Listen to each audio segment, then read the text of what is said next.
কোরবানির পশুর হাটকে কেন্দ্র করে কোনো ধরনের চাঁদাবাজি হলে কঠোর ব্যবস্থা নেওয়ার কথা জানিয়েছেন স্থানীয় সরকার প্রতিমন্ত্রী মীর শাহে আলম।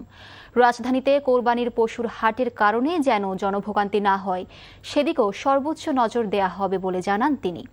রাজধানীর গাবতলী পশুর হাট পরিদর্শন শেষে এসব কথা বলেন প্রতিমন্ত্রী।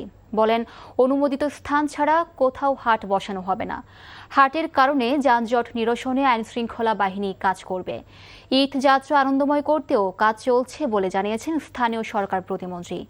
এ সময় গাবতলী পশুর হাটের আশপাশের সড়ক যোগাযোগ ব্যবস্থা পরিদর্শন করেন প্রতিমন্ত্রী ও ডিএনসিসি।